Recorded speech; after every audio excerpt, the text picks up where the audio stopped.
Welcome back to Big Discussions 76 Sports. My name is Dr. Anwar Youssef Dunbar. First of all, please like this video, please share it, and please subscribe to the channel, especially if you are new. If you want to donate something to the channel, that information is below in the description box. You can also leave a super thanks. And finally, please consider joining the Big Words LLC Newsletter. I am a writer and a blogger. And in the interview you are about to watch, I'm going to talk about my book a little bit. So I have a book project on the way. Um, this interview that you're about to watch is related to my book project, The Engineers, a Western New York Basketball Story. This this is part one of my discussion with Coach Ronald Wolfs from the Netherlands and Belgium. So this is exciting because I've never interviewed anyone on this channel from Europe, but we do have a common basketball teacher in the late Dr. Kenneth Leon Jones. So in this interview, we will talk about Coach Jones and basketball and Coach Ronald Wolf's basketball journey. So I hope you enjoy it. Uh, when the first part is over, I'm going to cut right to the ending slide. So I'll take this opportunity to say right now, um, remember, as always, that your attitude determines your altitude. Always try to do your best. Take care, and I will talk to you the next time. Please leave any comments or questions or thoughts below in the comment section. And I don't care which formation you use. I become part of the circle all the time. All right, now, you just got done coming up and running, fight. Run! Leave place! Load it! I load it! I load it! All right, stop! Good. Now! All right. Hello, everyone. Welcome back to Big Discussions 76 Sports. You know me. My name is Dr. Anwar Youssef Dunbar. And today we're going to do a little bit of basketball. I have a very, very special guest for my returning subscribers. You know that I've been working on a book project, and I appreciate those of you who have been curious enough to watch that content, the promotional content. And I want to thank those of you who have humored me throughout this process. Today, I am joined from a friend from across the pond, literally, Coach Ronald Wolfs. So, welcome, Coach Wolfs. Welcome. Thank you, Anwar. Okay, so this is a promotional interview for my book project, and as you all will learn, me and Coach Wolfs, we have a common basketball teacher, and that was the late Coach Kenneth Leon Jones. And before Coach Jones passed away a couple of years ago, it was right before the pandemic. His wife, Mrs. Alice Jones, said, "You know, Anwar, you need to talk to Coach Ronald Wolfs because Ken went over to the Netherlands uh, several times, and they developed a friendship, and uh, Ron became a basketball enthusiast himself, and he based upon what you're working on, he would be someone good for you to talk to." So I followed Ron on once I found him, I followed him on Facebook, and then it took a little bit of time, but we connected, and I've been sending him, my promotional materials, and he sent me some pictures of himself and Coach Jones, and we were finally able to sync our schedules, and here we are. So here we are. Hey, great. All right. So there's a 6 hour time difference, right? Right now it's about 2:41. So right there, it's what's about 8:41. Yeah, exactly right. Okay. Central European time. Yeah. For my day job, I sometimes interact with overseas partners, some of which are in Europe, and so sometimes we have to have the meetings for us early in the morning, Yeah, while it's afternoon for them. true. Yeah. Difficult. Okay. So, Coach, how do you want me to refer to you? Coach Ron, Coach Ronald, Coach Well, Wolf? they call me. It's like in the States. My name is Ronald. Yes. They make it always a short name, so it's Coach Ron. They call me that in Belgium, and they call me that also in the States. Coach Ron is the name how they pronounce it and how they call me. Okay, Coach Ron. Let's see if I can remember that. All right. Well, Coach Ron, thank you for agreeing to this interview. I wrote down here. This I realized this actually isn't true. You're one of the few Europeans that I have ever spoken to in our interview. That's not true because I just thought about all that I've met through my science education. But we have a commonality, which was being taught basketball by the late Dr. Kenneth Leon Jones, and we will get into that. In my research for my book project, Coach's wife Alice highly recommended that I get in contact with you. So thank you, Alice. I'm going to send this link to you. So thank you for that.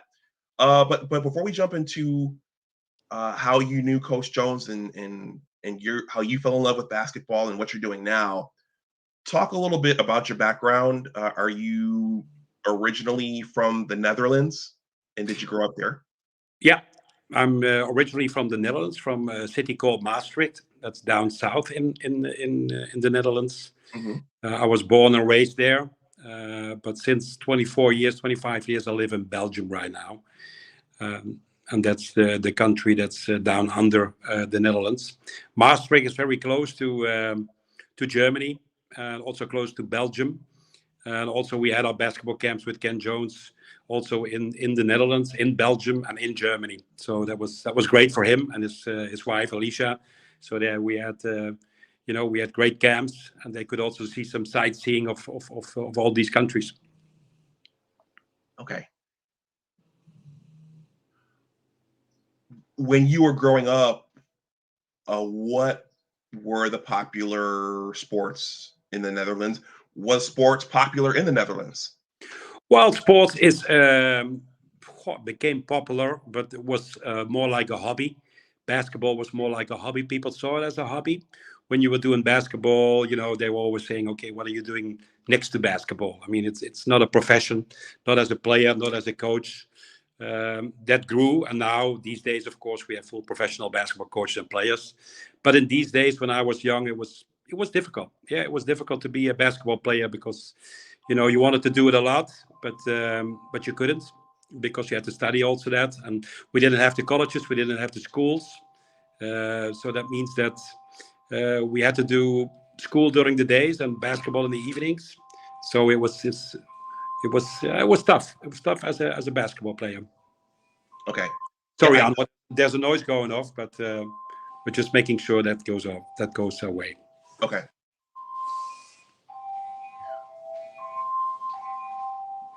Okay. All right. Yeah, it's All gone. right. Okay, sorry about that. Sounds like a ice cream truck. Um, one of the ice cream trucks here in the United States. Yeah, as you were saying that, and I think the reason I asked that question is because I know that sports in the United States, it's not the same in every country, No. and in some countries, well, I had a Canadian friend one time, and she told me basically that in the United States we're obsessed with sports. Yeah, true. So I know that it's not the same in every country. No. Yeah, and I know that in other countries, soccer Yeah, is the big sport, which in other countries call that football. Of course, in the United States, we have our own football, yeah, and then of course, I know that basketball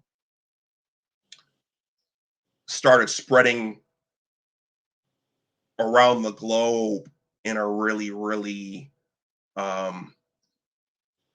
um, it started spreading around the globe in ways that it hadn't in the 1980s. Yeah. And I think that the NBA made David Stern and the NBA, they made a concerted effort to spread the game around the globe. So it's much bigger overseas now than it was before. Yeah, it's big now. Basketball is a big sport right now. Not in if we look at this area, the Netherlands, Belgium, Germany, but Germany is a very professional country to play basketball in, and also the coaching, the society is more basketball wise. It's a big sport, and if you go down south to France, Spain, Greece, Turkey, these are really the basketball countries. Where basketball is really big. And a lot of money is involved also. That's also important, of course. Okay. So you said they were more of a hobby, sports were, was there one that you played before you got into basketball, or did you get into basketball immediately? You mean when I started playing as a basketball player? Yeah. So did you start with another sport first, or was basketball Yeah, your first yeah. sport? Everybody starts with another sport first. So that was soccer. Everybody Soccer. plays soccer, and then you play two sports, basketball and soccer. And then you had to make a decision about, at a certain age, you had to choose. And for me, that was basketball. So that was the decision that was clear for me, that I love this game so much. So, and I came from a basketball family. I have three other brothers who all playing basketball. So it was clear that we continued with the basketball sports in the Netherlands, and also with my brothers. So that was that was a decision, and that made me the person who I am today. Okay.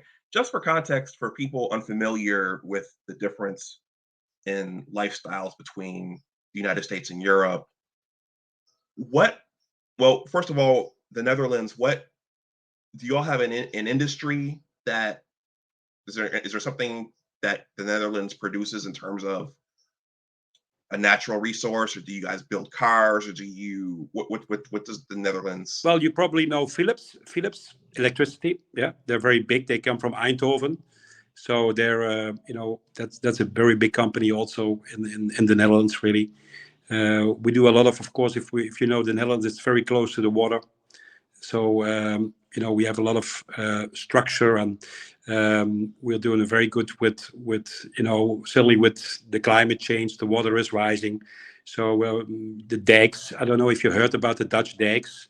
So we are very popular with that building, and surrounding our country, protecting our country. So that's also very big. Okay, so education wise, I'm going to bring the basketball back. So education wise, are children in the Netherlands, are they groomed to go to what we would call college in a large way, or are they groomed to go to the military? Are they groomed to? Yeah, they can go to the military, but the military is not as popular as in the States. Military is very popular in the States. It's not so popular in the countries like Belgium, the Netherlands, Germany. So what we have is we call a top sport schools. That means where you can play basketball in the morning. You go to school, you play basketball in the afternoon, and you do studying at a guest family or at a house where they all stay together. So we have our top sport schools, but that's about it. And you don't have too many top sport schools. We have only in Belgium, I believe, one. And when you're in the States, there are so many opportunities to play college basketball where this is normal for playing basketball. But that's, of course, the system is different. We have a club system in Europe, and in the States you have a school system for playing basketball. And there is no club system, so that means that everybody can play basketball in our area. If you're young, if you're 7, 8 years, you can all play in a league. So you can attend the club, and then you can play games every weekend, and you practice 2, 3 times a week, or maybe every day. So that's a totally different aspect as the States, where you have 50,000 high school players, 5,000 college players, and 500 NBA players, and that's it. So it's another environment. Players are playing to survive, and over here, everybody who likes to play can play.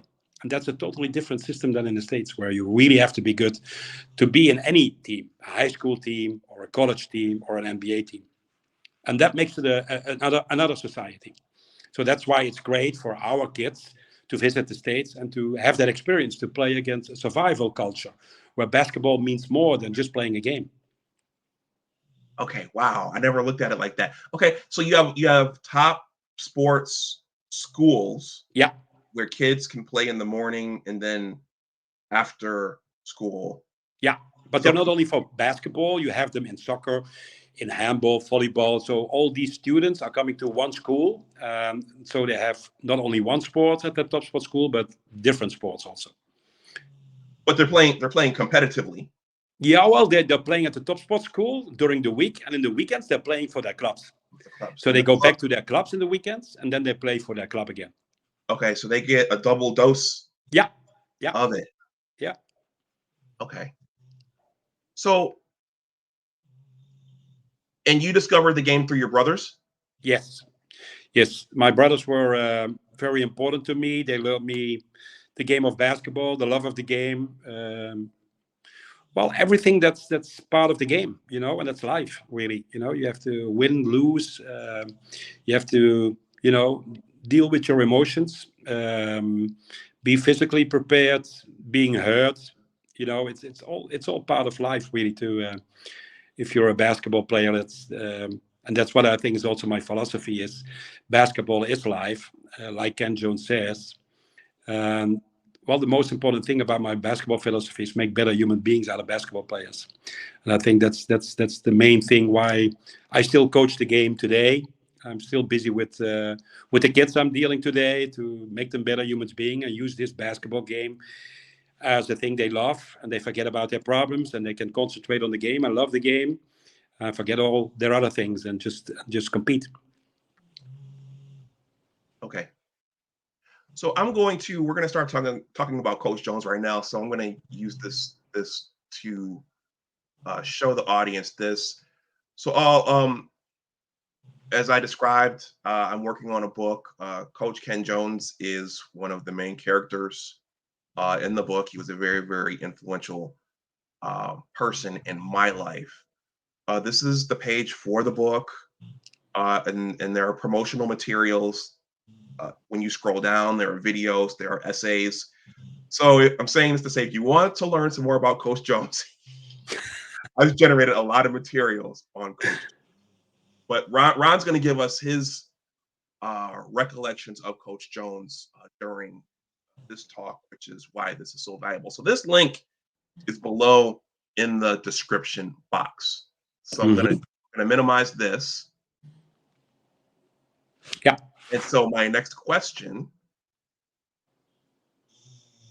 is, well, you know what? Before I ask you about how you met Coach Jones, did you have any favorite players growing up? I imagine that was right as the NBA was expanding, and I know Boston was going over to play the Yugoslavian teams and the other teams pretty regularly in those preseason tournaments. But did you have any favorite players when you were Yeah, young? Jerry West was one of my Eric favorite players. West. Okay, Yes, number 44. Yeah, Mr. Clutch. Okay, yeah, yeah. Mr. Clutch. All right. So how did you meet Coach Jones? Well, I met Coach Jones. I was almost 18 years, 1984. I remember we were knocked out with the national basketball team of the Netherlands. I was playing in the under 18. We were knocked out in Finland in the qualification, so we didn't go to the European Championship that summer. So my summer was free. And my brother Joost played pro game, and he played together with American Paul Soretsky, who's coming from Rochester. Um, and then my parents and my family said, well, Ron, it's about time. You spend some time with the national teams now. You travel a lot with the national teams. Now it's time to go to the States by yourself. That was great, but that was also exciting because I went over to Paul Soretsky, to his house. I could stay with his parents and himself. So I first worked out a camp in Nazareth camp. That was what I worked out. And the second camp I could attend to play, and that was the Ken Jones basketball camp at Hamilton. And that was my first introduction with Mr. Ken Jones. Yeah, that was the love of my life in way of the coach I met, because he was such an inspirational coach and a passionate coach. And yeah, he stayed with me forever. So that's the story about Ken Jones. When I saw him on the camp, he had 300 campers, about 300 campers that week, and he knew all the names at the end of the week from all the campers. He was so into it in every camper, and yeah, the passion and the energy he had was tremendous. So I was a big fan of him right away. Yes. So for the people watching who are unfamiliar, and there are coaches like this. I mean, there are different kinds of coaches, but just think of a childlike exuberance for the game, and just someone who literally ate, slept, and drank the game, Yeah, and who was very excited about the game, and who had a very scholarly knowledge of the game in terms of the fundamentals yeah. and the strategies. And yeah, so yeah, he was very, very passionate about the game. Okay, so the kid you visited in Rochester, tell me the name again. It was It was Paul Soretsky. He was playing Paul pro ball in the Stiles. Netherlands. Yeah, and he said, "Well, okay, I will. I will take care of Ron. And he will first work at a camp, and then I'll bring him to Ken Jones." So he was the person who was bringing me to Ken Jones camp. So I'm very grateful for that. I stayed a week with Ken. Basketball is our game, and yours can be the same. That's still, The same. yeah, that's still the basketball. Like I said, I still keep it with me. All right, so you Yeah, had a red, white, and blue yeah. I ball. red, white, and blue. You had the Yeah, red and white balls. yeah. That was great. And you had to dribble at the camp all day. Going to the dorms, and if you were not dribbling, you had to do push-ups, or you had to do something. So you were with the ball constantly. That made a big impression on me too. So, but and if he stood up, in the dorms or whatever he wanted to say, everybody was quiet. There was so much respect for him. Yeah, that was great. I was just telling a young man last week, a 10-year-old who wants to play. I said at some point you're going to go to a basketball camp, and I said at the one that I went to, we were up at 6:30, 7 o'clock in the morning. Yeah. And he looked at me and said, "Wow, you guys were up that early?" I was like, "Yep." I said, "We were up that early. We were doing stretches, going to breakfast, and then drills and games and drills and games and lunch all the way up until nighttime." So Yeah. Well, that was what I'm remembering also. Anwar, in the morning, we were getting up, doing the defensive slides. I love it. I love it. It was just awesome. And everybody was going. I love it. I love it. I love it. yep. So yeah, and I still do that today with the kids. So he's still with me every day when I'm working with basketball, and that makes it also, he's part of me, and that's he will always stay with me, Okay. even if he's not today, even if he's not around today. That's right. That's right. So you met him in 1984. So I went to high school in 1990. So I was Yeah. under his tutelage for about 2 to 3 years before he retired. Yeah. And then my last year on the team, he and it's in the Buffalo News. He traveled to Maastricht. You all were keeping in contact between 1984 and then. Did he go over regularly, or were you coming over to the States as well? No, when I went to the Ken Jones camp, I always had my dream that kept me alive. When I'm working in a club, when I'm a coach, I will invite him to have the Ken Jones basketball camp in Europe, and that was always with me. So, and then at a certain time, we worked together with Nike. Also, we could organize the camp for the first time in Meersen in the Netherlands, down south, next to Maastricht. At a club where I was working as a head coach. So, and we invited all the kids from the area, from the Netherlands, Belgium, Germany, in the neighborhood, to come to the first Ken Jones basketball camp in Europe.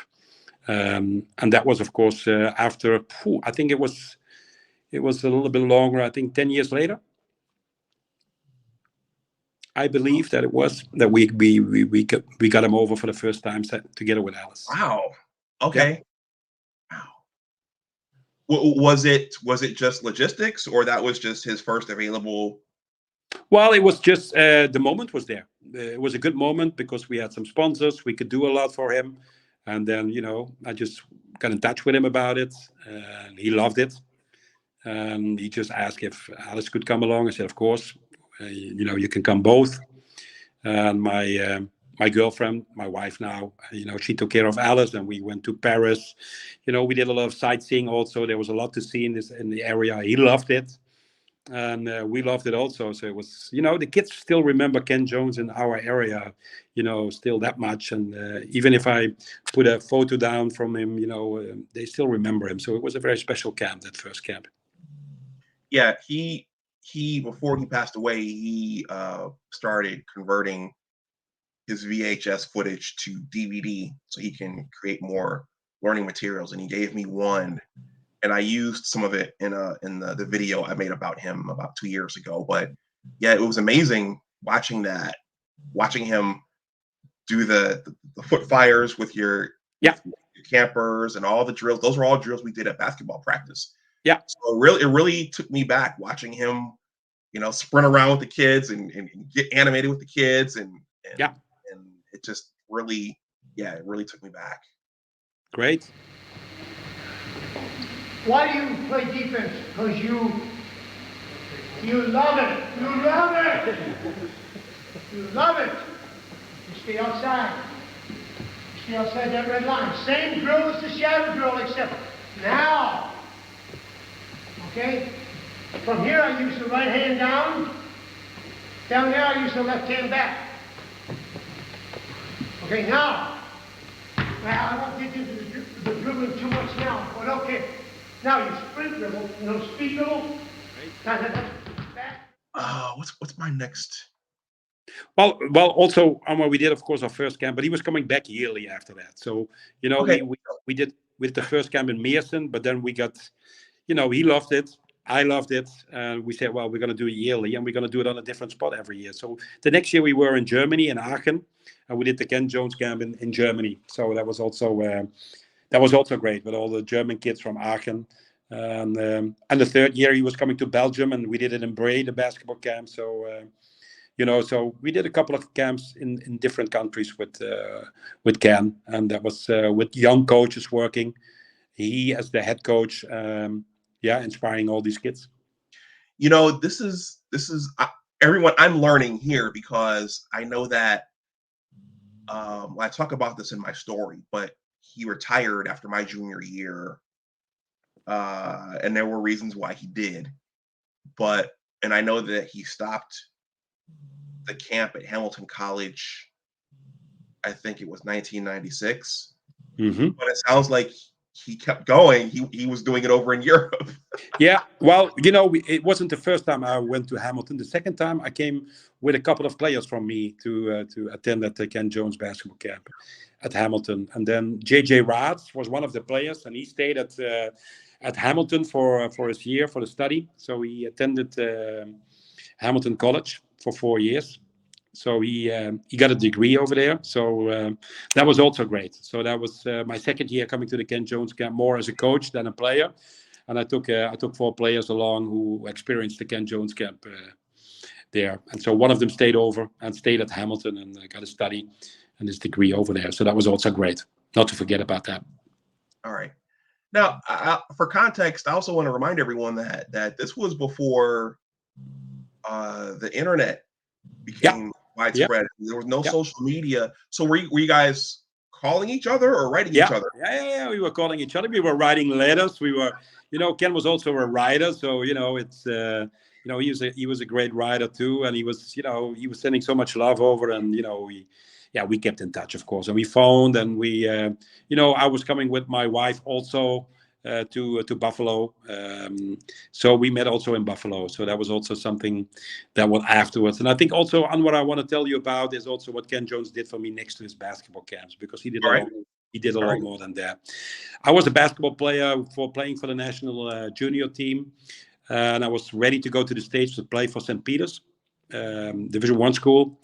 One of my former colleagues, the guard who played for Peters, didn't stay there, and then afterwards they didn't want European players anymore because of some things that happened. So that was a big disappointment for me, because I always wanted to play in the States. So I told Ken that, and I said, Ken, well, I didn't go to college as a player, but I really want the experience as a basketball coach. So he said, well, Ron, maybe I can help you with that. And that was the great thing about Ken.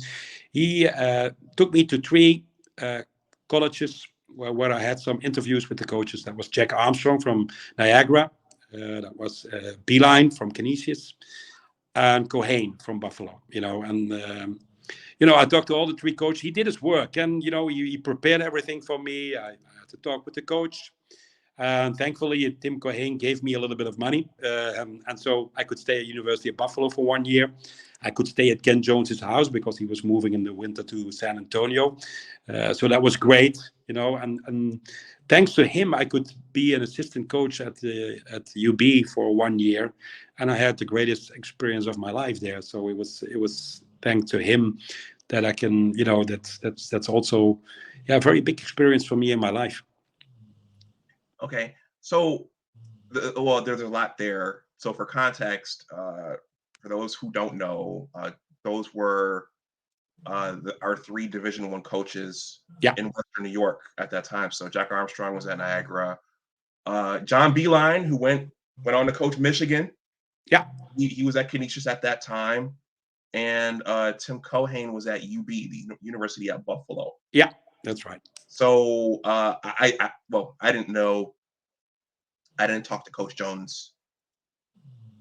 Once I went away to college, we lost contact for about 20 years. So I didn't know how connected he was with the coaches in the area, but it sounds like he had some connection. Yeah, that was absolutely great because I had the meeting not with assistant coaches, but with all the head coaches. And for me, it was a special experience, and that's why I could be have this experience of being a coach in the United States at the Division I school, and it was a great experience that year at the UB. Well, so you were there for a year. So describe that experience, coaching at UB. Coaching at UB was Tim Cohane was, Beeline said, well, Ron, you can come over here at Canisius. You can do only the video, and that's it. And and Cohane said, Ron, if you're doing good, you can do more things for me, for our organization, for our school. Beeline said, well, you can, we cannot give any money. But Cohane said, well, we can give you $500 in a month.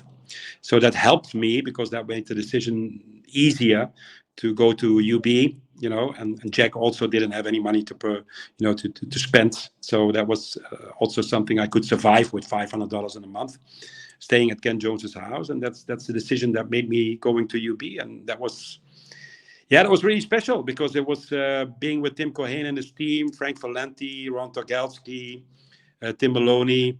Those were the coaches that day. Freddie Batchelor was also there in that year. They made me feel at home, and also the players. I could do a lot with the players, talk to the coaches. And I was the video coach. I was doing a lot of video, experiencing basketball, and basketball was there 7 days, 24 hours a day, being busy with my thing that I love. So, I did a lot of things. So I went on the road trips. I did a lot of things together with the team, and that was a great experience. And we had also some players who their fathers were old NBA players. We had Barry Clemens living in Cleveland, and he said, well, Ron, Matt Clemens was playing at UB, and he said, Ron, if you want to come over for the NBA All-Star Weekend, it's in Cleveland. I said, well, Barry, I want to come over, but I don't have any money. I only have the Jeep. Tim Cohane gave me his old Jeep. That's the only thing I can, come with. And he said, well, great, Ron, just be there, come with the Jeep. And I went to Cleveland at the NBA All-Star Weekend and spend it there and, go to the NBA party, see the games. So you can imagine on what this was an experience. This was absolutely great. And, I'm still in touch with the players, with Tim Cohane. About that 1 year I was there was very intense and very deep. It was a great experience. Thanks to Ken Jones. Okay. All right.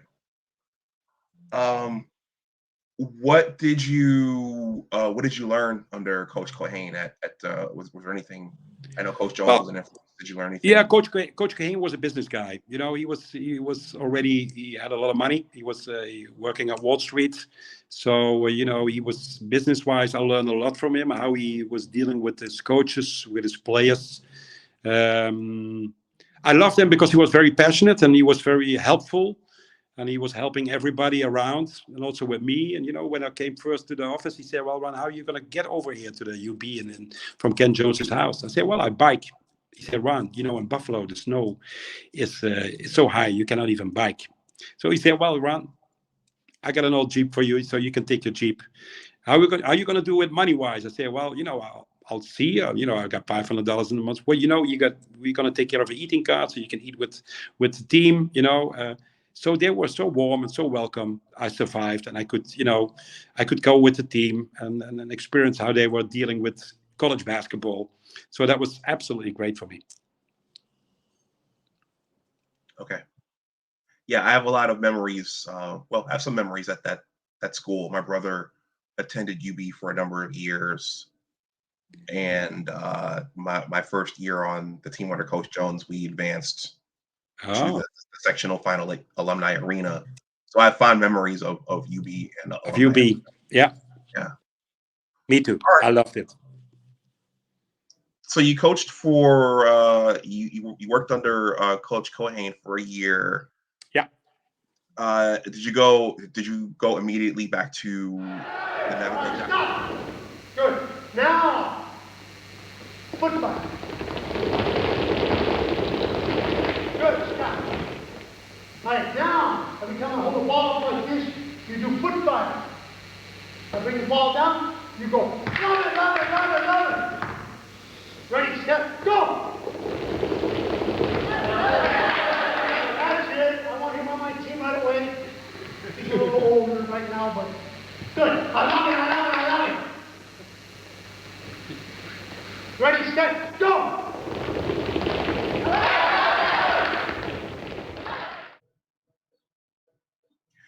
Thank you for watching part 1 of my interview with Coach Ronald Wolfs.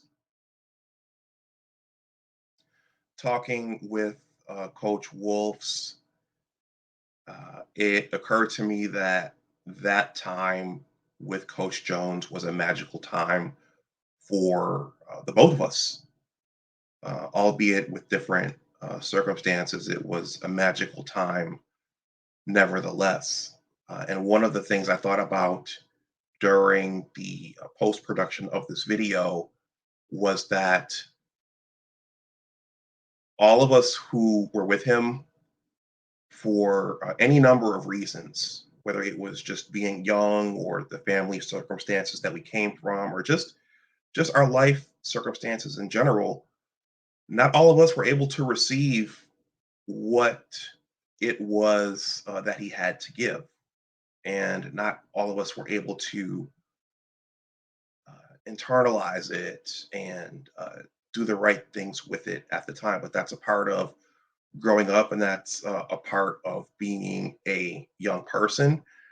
And that's in large part what my book is about: the Engineers of Western New York basketball story. If you haven't, please take a look. I'm leaving the link to the book project in the description box below. Thank you for watching, and I will talk to you the next time. Look out for part 2.